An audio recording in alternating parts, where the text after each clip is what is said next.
Perkenalkan, nama saya Pramudia Simanjuntak dengan NIM F1D223049.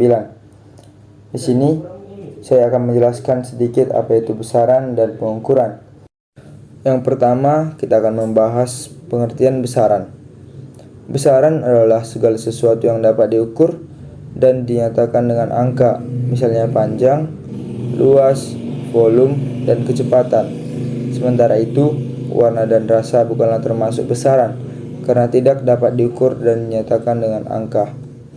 Besaran dapat dikelompokkan menjadi dua, yaitu besaran pokok dan besaran turunan. Besaran pokok. Besaran pokok adalah besaran yang satuannya telah ditetapkan terlebih dahulu dan tidak diturunkan dari besaran lain.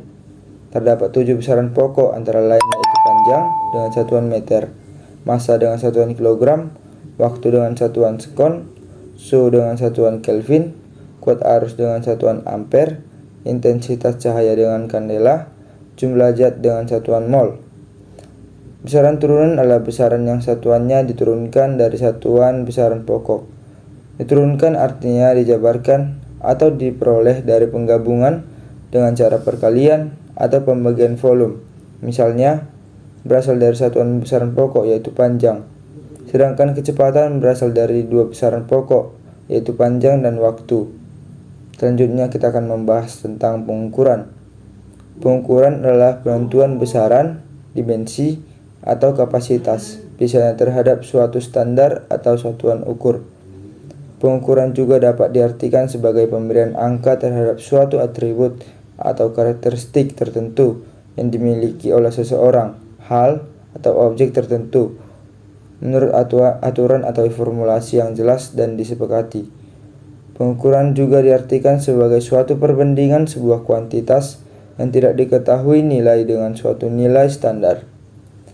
Pengukuran menentukan ukuran atau kapasitas suatu besaran dengan cara membandingkannya dengan besaran lain yang sejenis yang digunakan sebagai satuan.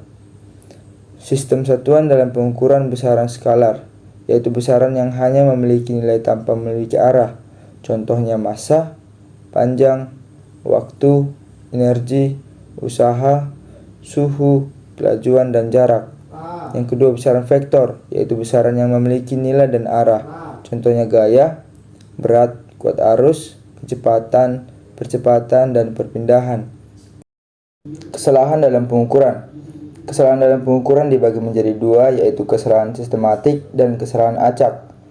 Kesalahan sistematik adalah kesalahan yang berhubungan dengan alat ukur. Hal-hal yang menyebabkan terjadinya kesalahan sistematik antara lain kesalahan kalibrasi alat, pengaruh lingkungan terhadap alat seperti suhu, tekanan, dan kecepatan angin, kondisi alat yang tidak memenuhi standar pengukuran, misalnya ada yang salah satu komponen alat ukur yang rusak. Yang kedua, kesalahan acak. Kesalahan acak adalah kesalahan yang berhubungan dengan pelaksanaan pengukuran. Misalnya penunjukan alat ukur yang digunakan selalu menunjukkan nilai yang lebih besar atau lebih kecil dari nilai yang sebenarnya. Demikian video penjelasan singkat mengenai besaran dan pengukuran dari saya. Jika ada kesalahan kata, saya mohon maaf. Sekian dan terima kasih.